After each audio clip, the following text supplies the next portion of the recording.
So let's review some land-based applications of hyperspectral data.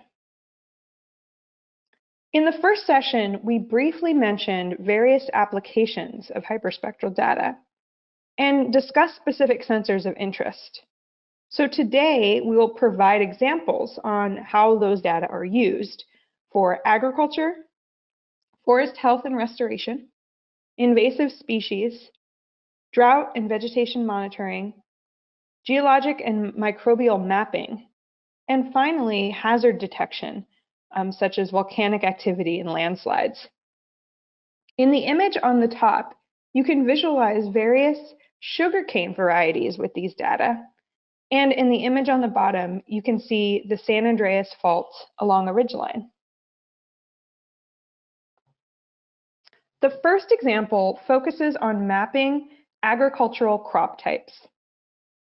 As the global population increases, we face increasing demand for food and nutrition. Remote sensing can help monitor crop types, food availability, and crop health to improve global food security. Multispectral sensors can be limited in their study of agricultural crop characteristics, such as differentiating crop types and their growth stages with a high degree of accuracy and detail. In contrast, hyperspectral data contain contiguous, narrow bands that provide a complete and detailed spectral signature rather than a few data points along a spectrum, and hence can help advance the study of crop characteristics. So for this project, a team of researchers conducted a detailed study of 5 leading world crop types: corn, soybean, winter wheat, rice, and cotton, that occupy 75% of principal crop areas in the United States and 54% in the world. The project was conducted in 7 agroecological zones of the United States, using 99 Hyperion hyperspectral images from 2008 to 2015 at 30-meter spatial resolution. The researchers developed a first-of-its-kind comprehensive Hyperion-derived hyperspectral imaging spectral library of agricultural crops. And these are based on the USDA cropland data layer as reference data. Principal component analysis was used to eliminate redundant bands by using factor loadings to determine which bands most influence the first few principal components.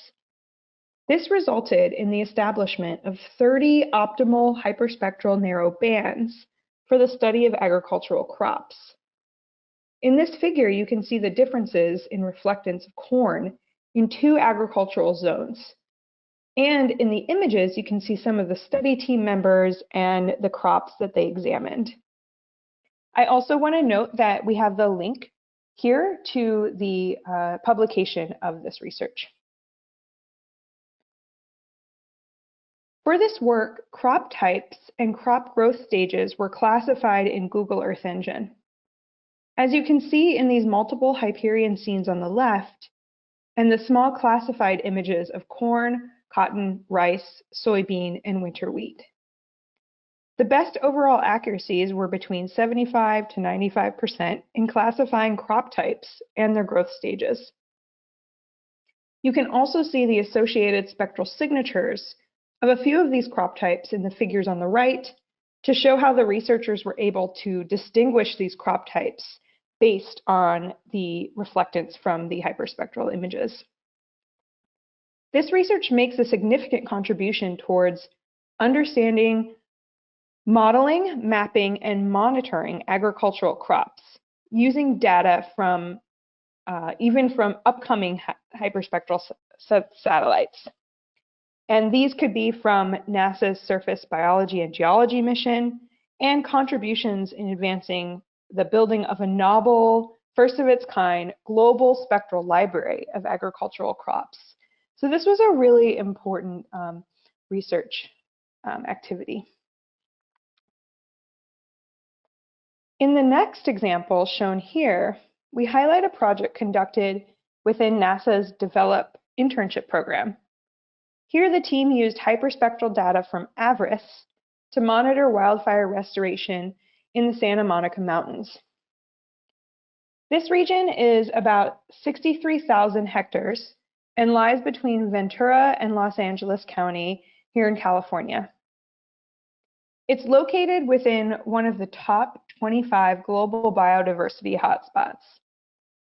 The area is home to 12 vegetation communities, which include California walnut, California bay laurel, coast live oak woodland, valley oak savanna, and riparian woodland.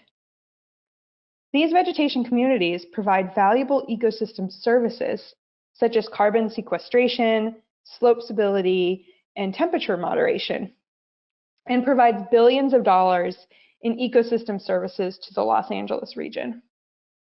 The recent Woolsey fire that occurred in November of 2018 has damaged this sensitive area further by burning a large section of this recreation area. The team here worked closely with partners from multiple agencies, including the Resource Conservation District of the Santa Monica Mountains, the National Park Service, the California Department of Parks and Rec, and many others. The project identified locations where woodlands will persist under future climate conditions and built upon past work that mapped existing conditions, as well as burn severity and climate variables. So here you can see the spectral reflectance profiles from various species within the region.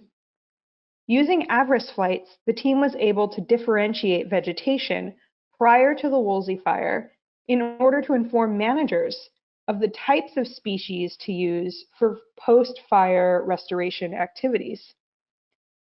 These spectral profiles were used in a land cover classification map of the region prior to the fire. So here is the final classification map from this project shown here on the left. On the right, you can also see the surface area of each land class. Chaparral was the largest class, followed by coastal sage scrub. You can see the extent of these species in the figure, and then the total area and percent of total class covered in the table on the right. These results were also used in species distribution models under specific climate scenarios to help inform managers of the best species to plant for their restoration activities. Another use for hyperspectral data is for invasive species monitoring and management. Again, the ability to distinguish different species provides an enormous benefit for these types of studies. Perennial pepperweed is an invasive species that typically threatens wetlands, marshes, and estuarine ecosystems by pushing out native species. Densely packed colonies and white flowers help make pepperweed more distinguishable from native vegetation and identifiable with hyperspectral data. This study used HIMAP, which is hyperspectral data that was collected in the San Francisco Bay, Sacramento, San Joaquin Delta estuary of California. And they use this to detect these infestations of pepperweed.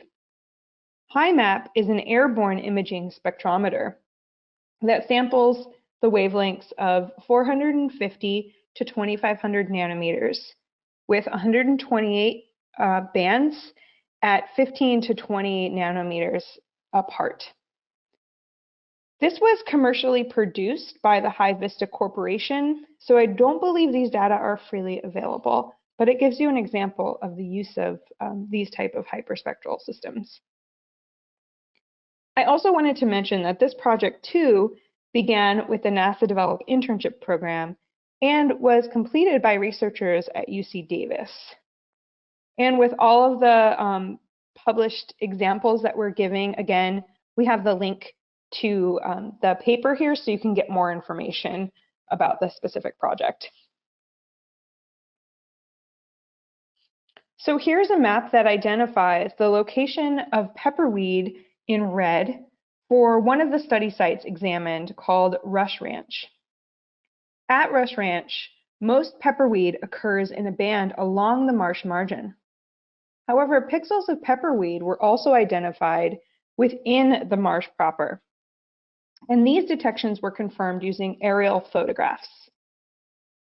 This is significant because it indicates that pepperweed is invading areas that are unlikely to be detected by traditional ground-based mapping. The profiles on the right show a distinct spectral signature differentiating pepperweed from other vegetation types, with the pepperweed spectral signature noted with the solid black line. The result was the successful identification of invasive infestations in the area. There are limitations, however, and knowledge of the study region and phenological characteristics of these individual species can assist in creating highly accurate maps of invasive species extent. Another example here is for monitoring severe droughts in the Amazon, also done with Hyperion imagery. Some scientists are predicting that El Niño events will become more frequent and severe as Earth's climate warms. Large-scale deforestation and smoke from biomass burning interfere with local cloud formation and rainfall. Identifying the precise signals of drought-stressed forests would benefit the region's farmers, timber operators, fire planners, and conservationists. Being able to detect those changes from a satellite would be a huge advantage, particularly in the Amazon, where it's a very large region and remote and difficult to access on foot in many cases. The other issue, especially in the Amazon, is with clouds. So cloud cover is often prevalent in this region. Additionally, vegetation health indices, like the Normalized Difference Vegetation Index, or NDVI, from multispectral imagers like Landsat, can saturate at high biomass levels, which make it really difficult to determine small variations in the health of dense forests like the Amazon. Therefore, with so many wavelengths to choose from with hyperspectral imagery, there's a much better chance of detecting the changes in pigment activity, leaf area, and carbon balance related to drought. So here you can see images indicating the test sites for the test sites that these researchers used for a drought plot and a control plot. And at the control plot, they supplemented with water during a drought period. And this helped them identify differences in vegetation health in 2001, which was a pretty severe drought for this region. I also want to mention that in our demonstration for accessing and displaying Hyperion imagery that we'll have at the end of this session, we're going to be using data from this same region. In this study, the team of researchers showed that Hyperion provided improved estimates of drought in this region. Reflectance was measured in July and November of 2001, that drought year. The use of Hyperion data provided 3 new indicators that could only be made from hyperspectral observations. One that was sensitive to the amount of a chlorophyll helper pigment called xanthophyll, and one that was sensitive to a pigment called anthocyan, and another that was sensitive to water content in the leaves in the forest canopy. These indicators that made use of the new hyperspectral information from Hyperion were much more successful in detecting changes in carbon content brought about by drought stress. The top graph shows reflectance measured by Hyperion at wavelengths between 450 and 1250 nanometers in July with the blue lines, and in November with the orange lines. The forest reflected very little visible light, that from about 450 to 700 nanometers, because that's the type of light that plants generally absorb for photosynthesis. The lower graph shows the visible reflectance in greater detail. Dashed lines show wavelengths used for satellite-based estimates of carbon uptake. green for vegetation greenness, purple for light use efficiency, and red for the activity of anthocyanin, that chlorophyll helper pigment. So the satellite-based calculations of net carbon intake came very close to matching the growth that was measured by the researchers on the ground. Another example is the identification of sulfur deposits high in the Canadian Arctic. So this is a glacier-carved valley that is unlike no other on Earth. Bjorp Ford Pass on Ellesmere Island, shown in the top image, is the only known place where sulfur from a natural spring is deposited over ice. The sulfur leaves a pale yellow stain that almost seems to glow with the hyperspectral data. And here, again, we're talking about Hyperion. At the spring, hydrogen sulfide gas in the water is converted to stable deposits of either elemental sulfur, which is the most common type of material in this deposit, or gypsum. The process by which hydrogen sulfide becomes sulfur is complex, and most often occurs when microbes, like bacteria, are present. The very presence of elemental sulfur deposits is also an indicator that life is likely there. So this type of research could help inform scientists about life on other celestial bodies, like Jupiter's moon and Europa, to see if elemental sulfur deposits also contain life. So quite a bit different than our vegetation studies, but also a very unique and interesting application of hyperspectral data here. Okay, so the final example that we'll highlight today involves the ability to map various mineral types. Volcanic rock avalanches and debris flows are potentially deadly natural phenomena, capable of destroying entire communities with little warning. The potential source areas of volcanic debris flows, or unstable rock masses situated high on volcanic edifices, are one of the important considerations for assessing debris flow hazards.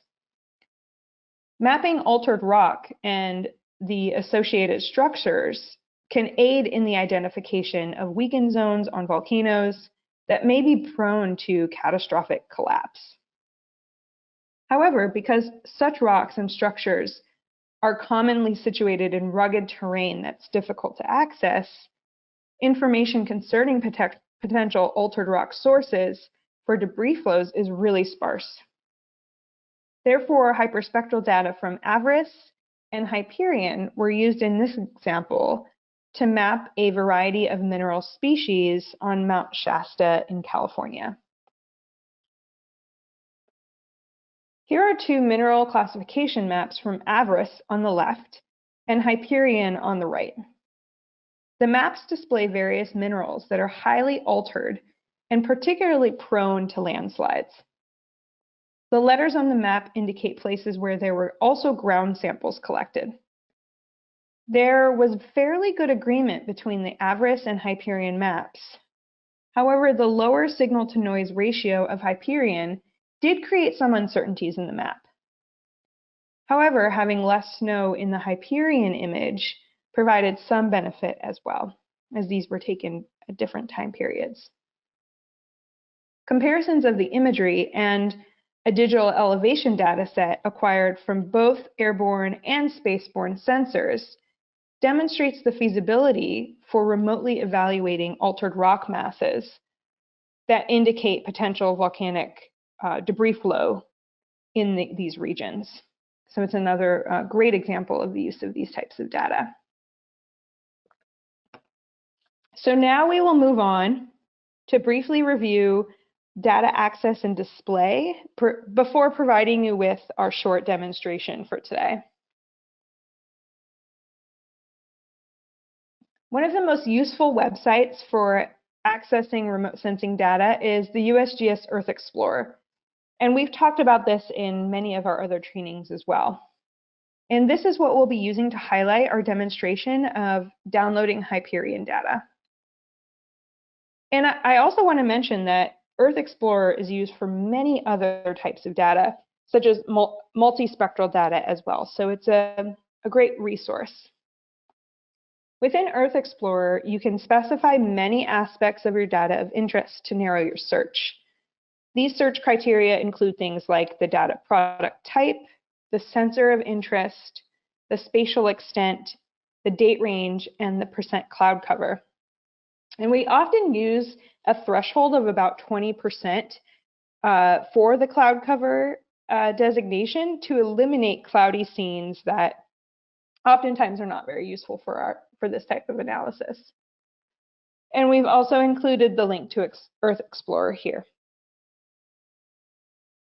In order to download data from Earth Explorer, you will need to sign up for an account through the USGS registration system. And here's a screenshot of what the registration looks like. Once you register, you'll be able to download data, and you'll be notified via email when a request has been received and when a request has been processed. So for today's demo, we'll be using Hyperion data. As we discussed in the first session, Hyperion, one of the most popular hyperspectral satellite systems, was launched in November 2000 and was decommissioned in 2017.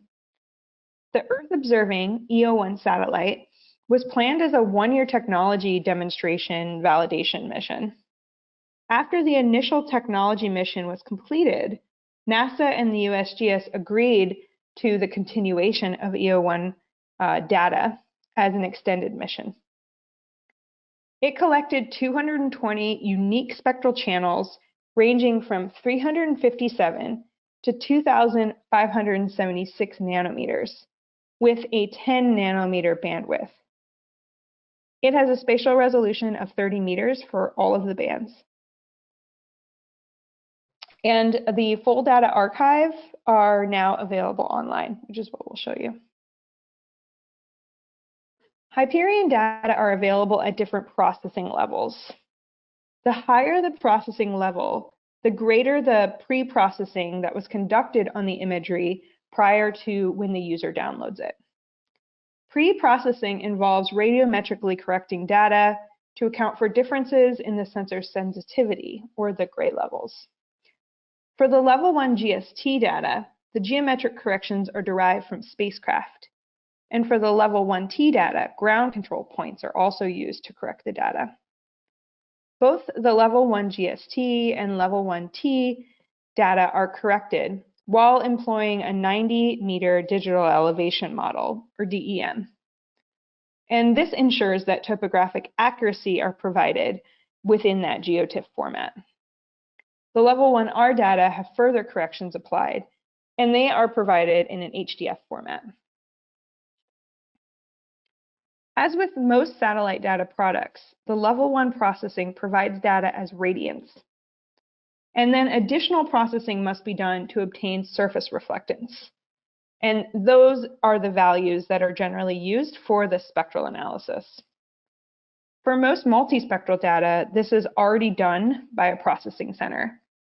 So things like Landsat, for example, you'll obtain a level 2 surface reflectance product, which makes the data a little easier to work with. For Hyperion data, on the other hand, an atmospheric model must be applied by the user. A few of these include the fast line-of-sight atmospheric analysis of spectral hypercubes, or FLASH model, the atmospheric correction now, or ACORN model, and the atmospheric removal program. For many of the atmospheric correction models, you need a more advanced processing software such as ENVI. This figure shows that the application of the FLASH algorithm within the Hyperion imagery in ENVI. The FLASH algorithm can be applied, and then the surface reflectance values can be obtained from the initial radiance values. Then the files can be exported in GeoTIFF formats such as surface reflectance and used in other geospatial software like QGIS or ArcGIS. The application of these atmospheric correction models is a bit beyond the scope of this training, But I wanted to mention it because it's really important to understand that it's a necessary step in the process if you are using hyperspectral data for your work. So we will be doing a demonstration of displaying Hyperion data using QGIS. And you don't need to have this downloaded on your computer or anything for this training. It's just going to be a demonstration of what can be done. But QGIS is a really great free and open source GIS platform that has many remote sensing data processing capabilities. And we've used this in a lot of our other RSET trainings as well. You can download QGIS on a Mac and a PC, and we've included the download link here if you're interested in. Also, a nice feature about QGIS is the ability to install plugins, and there are a few relevant plugins for hyperspectral data. The first is the Spectral Library tool, which creates spectral libraries of multi and hyperspectral data and allows the user to visualize the spectra via plots. The raster data plotting is another tool that adds a panel for creating pixel profile plots as well as scatter density plots for multiple bands. The scatter plot data adapts in real time, so whenever you move the map canvas, the extent changes. So that's a really nice feature as well. And finally, the semi-automatic classification plugin allows for supervised classification of remote sensing images and provides tools for downloading and processing images. It's a really great tool that was featured a few years ago in one of the RSET trainings that we gave, but I'm not sure if it's up to date with the most recent version of QGIS, so that's just something to keep in mind. Okay, so now we will move on to the demonstration, which will be given by my colleague, Zach. So Zach, over to you. All right, thank you, Amber. So I'm gonna go ahead and be walking you all through our Earth Explorer and QGIS demo here. So we're gonna go ahead and start out in Earth Explorer. If you'll remember on one of the previous slides, there's the link to Earth Explorer. This is kind of the main screen that you'll see when you first go to this website. As Amber mentioned, you'll need to register for a login. So it's usually just easiest with Earth Explorer kind of before you start looking at data, before you start looking through the imagery that you're interested in, to go ahead and just log in.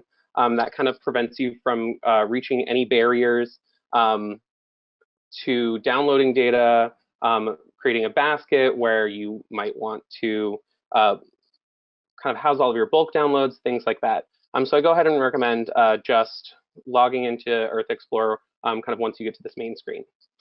So now we can get to kind of the data search portion of Earth Explorer. There's a lot of criteria that you can enter for Earth Explorer.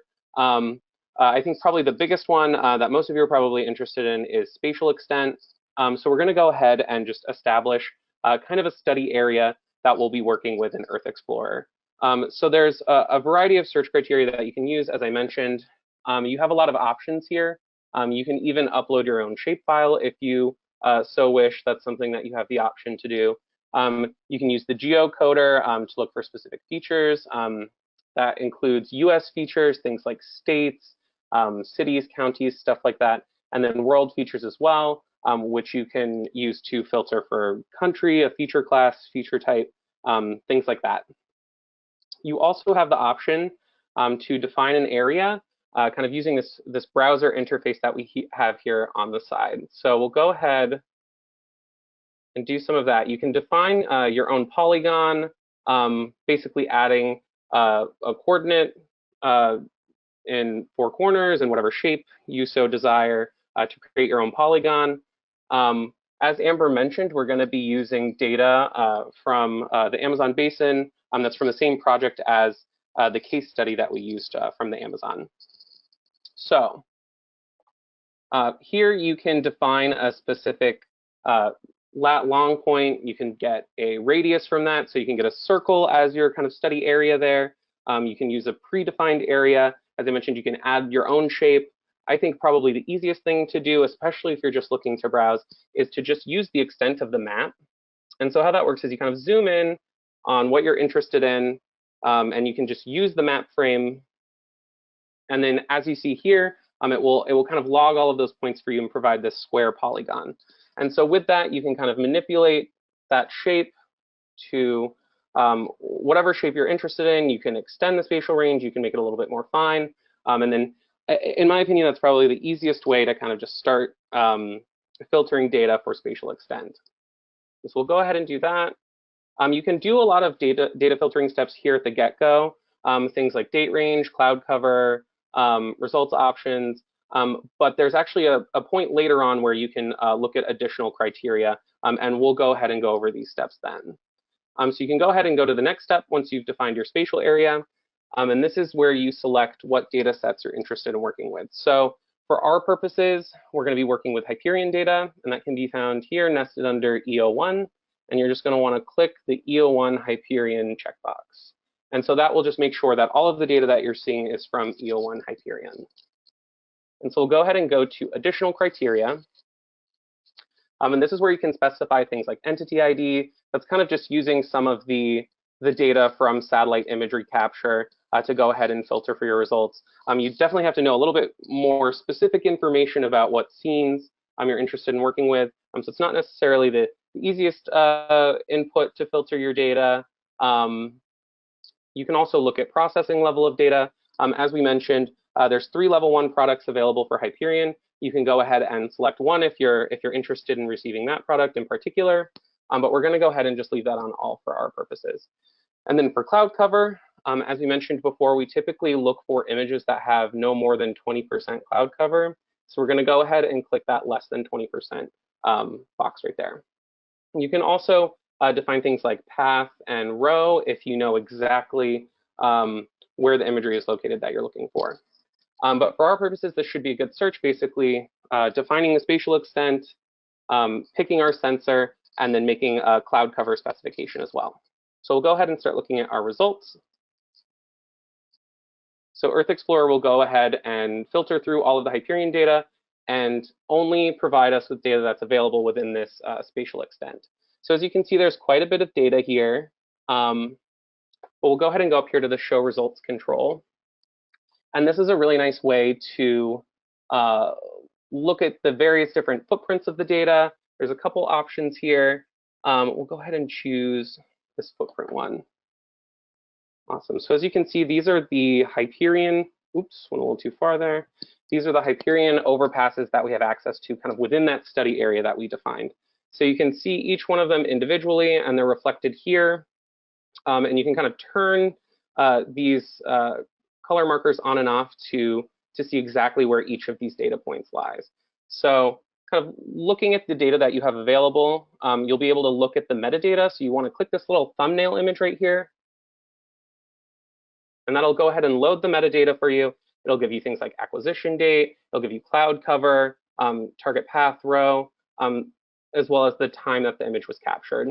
So this is really helpful metadata information that will kind of help you narrow down whether or not this data is important to you. This image in particular is from 2016. And you can also do kind of a standard browse of the imagery where you can just go ahead and take a look at the thumbnail. You can inspect for obvious imagery areas. This is kind of a false color image that you can just go ahead and explore through to see if there's cloud cover, to see if there's missing pixels, maybe some image artifacts that you're not necessarily too keen on for your own data analysis. And kind of once you've determined that the data that you've filtered through is something you're interested in, you can either kind of download one by one. And so you do that with this icon here. And then it will provide you for all of those download options that we went over earlier. And what you'll do if you want this data is you'll just go ahead and click the download button, say for the level 1R product that you're interested in, and that'll just go ahead and directly download into your downloads folder. I'm not going to do any downloads for myself for the next portion of the demo because I already have some level 2 pre-processed data that we're going to be working with for the QGIS demonstration. So I'll go ahead and start moving everything over into QGIS, and we can get started with that portion of the demo.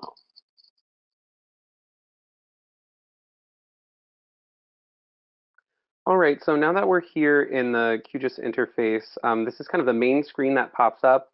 You'll see a couple of things that you don't necessarily really need to pay attention to with QGIS. For example, like the news or project templates. We're not going to deal with any of that right now. That's just what you can expect when you first open the application. And so we'll go ahead up to here to the new project button, and we'll just go ahead and click new project. And once we click that button, it'll just kind of populate this new blank project. And then we'll need to go ahead and import our data. And so as a reminder, the data that I'm using has been processed to level 2. That means that it's been processed through atmospheric corrections, and it will be displaying surface reflectance. This is from the same project that we showed the case study for in the Amazon throughout our case study presentation slides. But this data is based off of the level 1 products that we went off of. It's just already gone through that atmospheric correction processing phase.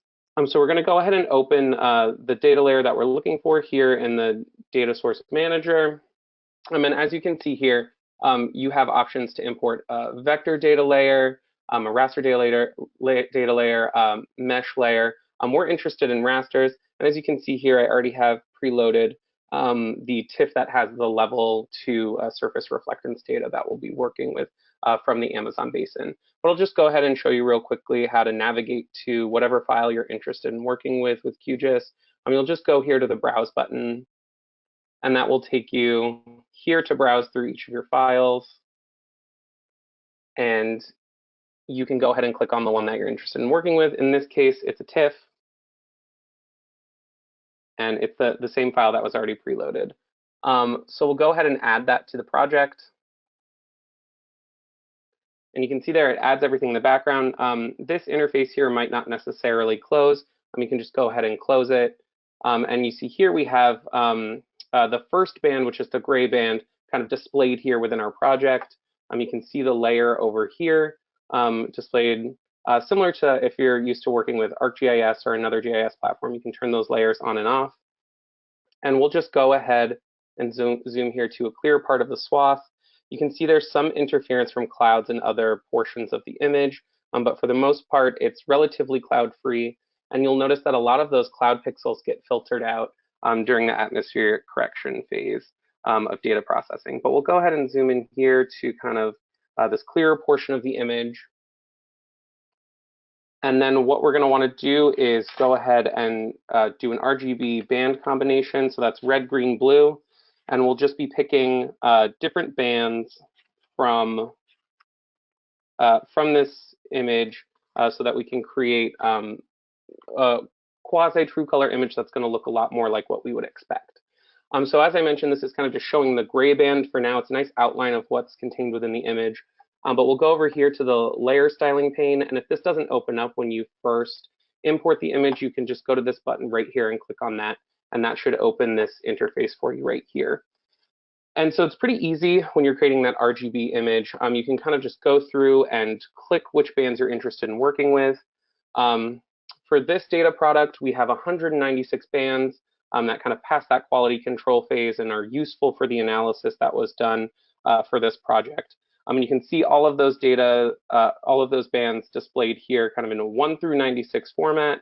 And then I have the associated metadata that tells me what wavelength each of these bands corresponds to. So the first, I want to say 70 or so bands correlate to the visible part of the spectrum, and those are the ones that we're going to be interested in working with. And so we'll go ahead and start out with the red band here, which will be band 27 in this case, and that corresponds to around 620 nanometers in wavelength. For our green band, we're going to choose band 20.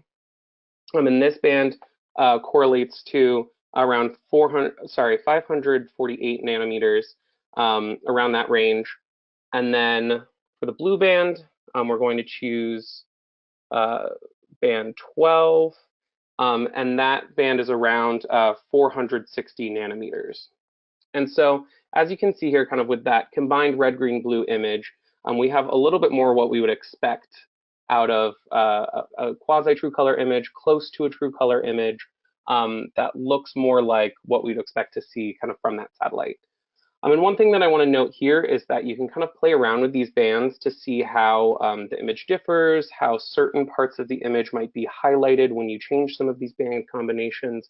So for example, we can start with the green band here. Say we wanted to change that to 16. You can notice that certain areas that are vegetated change in color and are highlighted. And that's just because depending on the vegetation species, there's going to be a different band that potentially is reflected more frequently by that type of vegetation.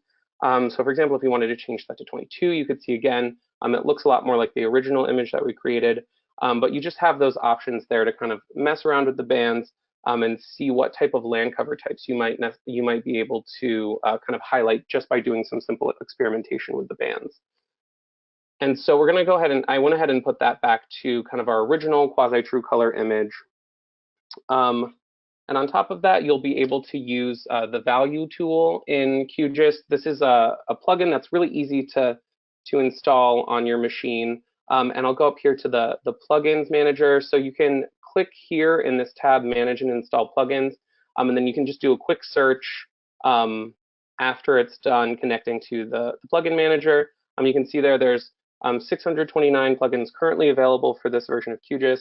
And if you were interested in the value tool, you just have to type it in here in the search bar. It'll pop up and it's pretty easy to just install really quickly in your interface in QGIS. But we'll go ahead and enable the value tool. And this is going to allow us to start exploring the image pixel by pixel, looking at different spectral profiles across the image. And so we'll go here to the graph, and I'll just go ahead and set a quick max and min. This changes the maximum and minimum in the plot for the y-axis, which is surface reflectance in this case. And the only reason I'm doing that is to just make that first portion of the bands a little bit easier to view. Like I mentioned, we're really just interested in kind of that first half of the bands, which display the visible part of the spectrum that we're really interested in working with. So I went ahead and changed that, and then we're going to go ahead and just toggle over here to the image. It'll take a second to load. Okay, awesome. And so when we toggle over different portions of the image, we can see different spectral profiles populating in the first 80 or so bands that we're really interested in working with, like I mentioned. You can see here, if you toggle over different parts of the image, you'll see different spectral responses, different spectral profiles. So we have a very heavily forested area here, and the spectral profile of that has its own kind of distinct shape to it. And then we can go over here to some more bare surface, different types of land cover, and we can see how that spectral profile changes. And then we can even toggle over, say, this river area and see kind of what the reflectance looks like in the water itself. So this is a really cool way to go ahead and start exploring what spectral profiles you can expect from your imagery, whether or not there's a way to differentiate between different, say, vegetation types based off of that spectral profile. That's definitely something that you can get a little bit more in depth with, but for the purposes of this training, we just wanted to show you a really quick and easy way to go ahead and start exploring what some of those spectral profiles look like.